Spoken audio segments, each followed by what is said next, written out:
average age of a woman having a heart attack is somewhere in her 60s. It usually occurs about 10 years after menopause. Mm-hmm.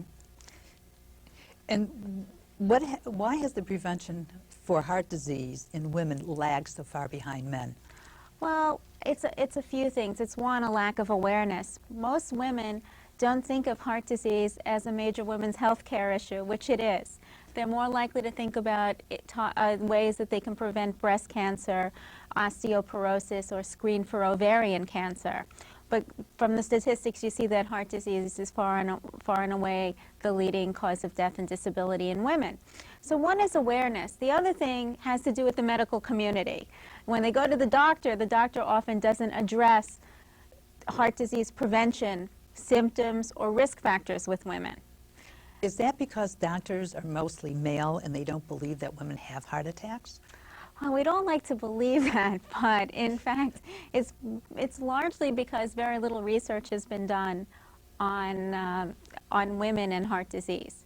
And so whenever there's not any research done on it, very few doctors will learn about it because only things that are pretty much fact in the medical literature are taught in medical school. But I do have an interesting statistic. In 1996, about 88% of primary care physicians didn't realize that the warning signs of a heart attack could be different in men and women. Oh, how nice. Yeah, so I mean, I think that it's clear that there's awareness issues both by women and the healthcare provider. Oh, we've got to get that out. I noticed in your book you had lots of quizzes, and one of the quizzes that you had that I even took myself was the risk factor. You want to talk about the different risks that women have versus men, or not about men, but just women? Well, some of the risk factors are shared by men and women, such as high cholesterol, lack of exercise, smoking, diabetes, being overweight. But it's really the intensity of these risk factors that are important. I just talked about risk factors that we can do something about. Also, common risk factors are family, history, and age. But particularly what women have to be aware of are the issues of family history. Because if your mother was 60 or less when she had her first symptoms of having a heart attack, or your father was 50 or less, then that increases your risk by 25 to 50%. Wow. Those are big numbers. Well, what about if, let's say, your parents had, well, your mother had heart problems, her father had heart problems, and then her grandmother had heart problems? Well, they're additive. That actually increases the likelihood that you'll have risk or may have later life heart problems if you don't take charge and try to prevent it. The other thing that's really truly important to women is the whole issue of smoking. Smoking triples a woman's risk of having a heart attack. Wow. Yeah, and the thing is that I said the average age was somewhere in her 60s, mid-60s.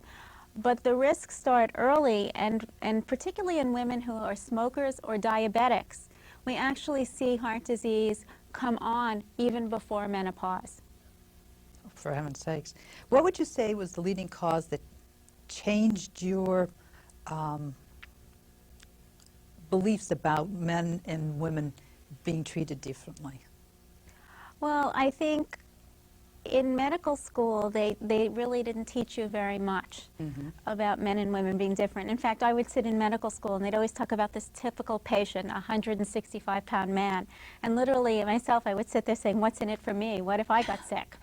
Because I think we have to really take into account the size of a patient, particularly when we prescribe medications and some of the effects of our therapies. But getting back into why I did it, one of the things that motivated me certainly to be a cardiologist was because my father had heart disease at a very young age, and I was reading articles about it and realized that increased my risk. So I became very acutely aware of this issue and how under-recognized and that they never spoke about it in medical school. What should women do to protect themselves from heart disease? There are several things. One is, I think there has to be a greater effort, particularly in young women, to not start smoking, but ways to stop smoking. And that seems to be more difficult for women, because women tend to smoke in response to stress or anger, or think it's a way to lose weight. But it's none of those things. So we have to deal with the smoking problem. The other is to exercise. And everyone says, I know to exercise, I just don't have the time. But it doesn't have to be something that takes over your life. It's something that you have to live with. And so you have to be physically active. Here in New York City, people walk.